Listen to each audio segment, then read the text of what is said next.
Hello everyone, इस video में हम पढ़ने वाले हैं class 8 science chapter number 2 micro organism friend and foe से next topic micro organism as foe. Last video में हमने माइक्रो ऑर्गेनिज्म एज फ्रेंड पढ़ा था, जिसमें हमने जाना था कि कैसे माइक्रो ऑर्गेनिज्म हमारी मदद करते हैं। इस वीडियो में हम ये जानेंगे कि कैसे माइक्रो ऑर्गेनिज्म हमारे लिए ट्रबल कॉज करते हैं, कैसे वो हमारे लिए मुसीबत या कैसे वो हमारे दुश्मन भी बन सकते हैं। वो इसमें आपको 4 कैटेगरी के माइक्रोब्स को पढ़ना है: virus, bacteria, protozoa and fungus.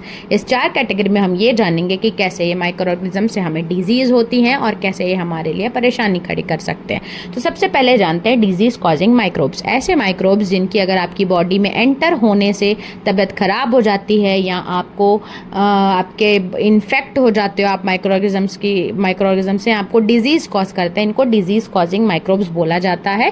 तो जानते हैं इसका मतलब कि डिजीज कॉजिंग माइक्रोब्स क्या होते हैं। ऐसे हार्मफुल माइक्रोब्स जिनके आपकी बॉडी में एंटर करने से आपकी बॉडी की फंक्शनिंग बिगड़ जाती है या आपको डिजीज होने लगती है, जैसे कि चिकन पॉक्स हो सकता है, ट्यूबरक्लोसिस हो सकता है, फ्लू हो सकता है। ये सब डिजीज कॉजिंग माइक्रोब्स के कारण होता है और इन डिजीज कॉजिंग माइक्रोब्स को जनरली साइंस की लैंग्वेज में पैथोजेंस भी बोला जाता है। ठीक है, तो pathogens are disease causing microbes. तो चलिए जानते हैं कि कैसे ह्यूमंस में ये डिजीज होती है। तो जनरली जो ह्यूमंस में माइक्रोब्स के अटैक से डिजीज होती है वो कम्युनिकेबल डिजीज होती है। कम्युनिकेबल डिजीज यानी कि ट्रांसफर होती है from unhealthy person to a healthy person. जैसे वायरस से आपको इन्फ्लुएंजा हो सकता है, बैक्टीरिया के कांटेक्ट में आने से आपको ट्यूबरक्लोसिस हो सकता है, प्रोटोजोआ से मलेरिया हो सकता है, फंगस से एथलीट फुट हो सकता है।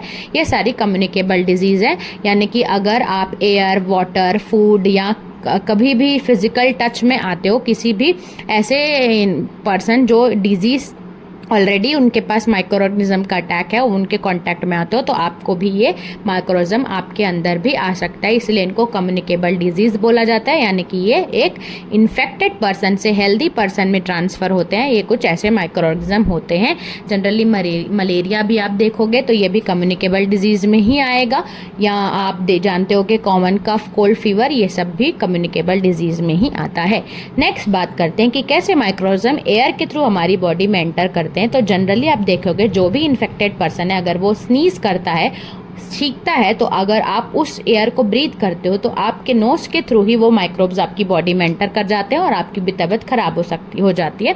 इसमें इन्फ्लुएंजा, डिप्थेरिया, मिजल्स, ट्यूबरक्लोसिस ऐसे कुछ एग्जाम्पल्स हैं जो हम एयर के थ्रू देखते हैं। जैसे कि मास्क पहनना इसलिए बोला जाता है इन्फेक्टेड पर्सन के सामने। नेक्स्ट बात करते हैं कुछ ऐसे माइक्रो ऑर्गेनिज्म जो वाटर के थ्रू आते हैं।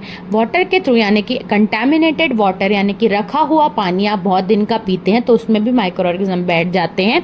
उससे आपको कॉलेरा, डाइसेंट्री, हेपेटाइटिस ये हो सकता है। इसलिए जनरली एडवाइस किया जाता है कि हमेशा हमें बॉइल्ड वाटर या फिल्टर्ड पानी ही पीना चाहिए अगर हमको माइक्रोब्स के अटैक से बचना है तो। नेक्स्ट बात करते हैं कि कुछ ऐसे माइक्रो ऑर्गेनिज्म होते हैं वो हमें फूड के थ्रू भी हमारी बॉडी में आते हैं। जैसे कि अगर आप कंटामिनेटेड फूड, रखा हुआ खाना या फंगस के अटैक किया हुआ खाना या पैथोजेंस के अटैक किया हुआ खाना, ये खराब खाना अगर आप खाते हैं तो उसमें जनरली माइक्रोब्स का अटैक होता है और उनसे भी आपको बहुत सारी बीमारियां हो सकती है। इसीलिए बोला जाता है हमेशा फ्रेश खाना, फूड को प्रिफर करना चाहिए। और जनरली फूड को हम फ्रिज में इसलिए रखते हैं क्योंकि माइक्रोब्स फ्रिज में नहीं बैठते, क्योंकि ठंडे एनवायरनमेंट में माइक्रो ऑर्गेनिज्म ग्रो नहीं करते हैं। माइक्रो ऑर्गेनिज्म हमेशा गर्म एनवायरनमेंट में ग्रो करते हैं। इसलिए आप देखते होंगे गर्मी के समय में ज़्यादा हमारा खाना खराब होता है। तो इसमें हमने पढ़ा कि ऐसे माइक्रोब्स जो फूड के थ्रू हमारी बॉडी में एंटर करते हैं और इनसे ही हमको बहुत सारी डिजीज हो जाती है। जैसे कि आप देखे होंगे कभी आप पार्टीज में जाते हैं तो आपने कुछ ऐसा खा लिया जिसमें आपको स्टमक पेन हो जाता है, कभी कभी वॉमिटिंग भी हो जाती है। तो कुछ ऐसे ये एग्जाम्पल्स हैं जिससे हमें फूड के थ्रू बॉडी में माइक्रो ऑर्गेनिज्म का अटैक होता है। नेक्स्ट बात करते हैं कि ऐसे माइक्रो ऑर्गेनिज्म जो हमारे एनिमल्स के थ्रू आते हैं। जैसे कि आप जानते होंगे कि हाउस फ्लाई है, ये हाउस फ्लाई, मस्कीटो, रैट, ये ऐसे होते हैं। हाउस फ्लाई और मस्कीटो में एक कॉमन है कि ये जो डिजीज स्प्रेड करते हैं ये अपने वेक्टर के थ्रू स्प्रेड करते हैं। ये कहीं पे भी इन्फेक्टेड एरिया में बैठते हैं और अगर कोई फ्रेश या अच्छे एरिया में बैठते हैं तो ये अपने पंजों में या वेक्टर्स में डिजीज माइक्रोब्स कैरी करते हैं और इस तरीके से ये स्प्रेड करते हैं। जैसे मस्कीटो, फीमेल मस्कीटो से एनाफिलिस फीमेल मस्कीटो होता है जिससे हमें मलेरिया होता है, और एडीज एक मस्कीटो होता है जिससे हमें डेंगू होता है। हाउस फ्लाई भी बहुत सारे माइक्रोब्स अपने पंजों में कैरी करती है और अगर कोई अच्छी या फूड में बैठ जाती है तो वो माइक्रोज्म उसमें बैठ जाते हैं, इसीलिए बोला जाता है। और रैट भी एक एग्जाम्पल है जिससे डिजीज होती है, तो ये सब एनिमल्स है जिनके कारण डिजीज़ होती है। तो ये हमने पढ़ा कि कैसे हमको डिजीज़ होती है, ये सब अलग अलग सोर्सेज के थ्रू जिसमें माइक्रो ऑर्गेनिज्म बैठते हैं। नेक्स्ट हम बात करते हैं कि कैसे हम इनसे प्रोटेक्ट कर सकते हैं। तो वाटर का मैंने बताया कि हमेशा आप फ्रेश मतलब फिल्टर्ड वाटर या बॉइल्ड वाटर ही पियेंगे, फ्रेश फूड खाएं। जनरली जहाँ से भी आना चाहिए हमें हैंड वॉश करने चाहिए, और अगर हम इन्फेक्टेड पर्सन से मिल रहे हैं तो हमको मास्क वियर करना चाहिए, या सिक पर्सन है तो उसमें आप डायरेक्ट कॉन्टैक्ट उनमें नहीं आएंगे।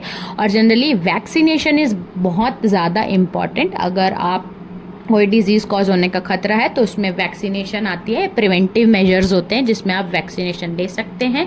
हाइजीन मेंटेन करना भी बहुत इंपॉर्टेंट है। आप अगर क्लीन हेल्दी एनवायरनमेंट अपने आसपास रखते हैं तो आप डिजीज़ के माइक्रोब्स के अटैक से बच सकते हैं। तो ये था, हमने पढ़ा कैसे माइक्रो ऑर्गेनिज्म हमारे फो या दुश्मन बन सकते हैं, डिजीज़ कॉज कर सकते हैं। आई होप आपको पसंद आया होगा।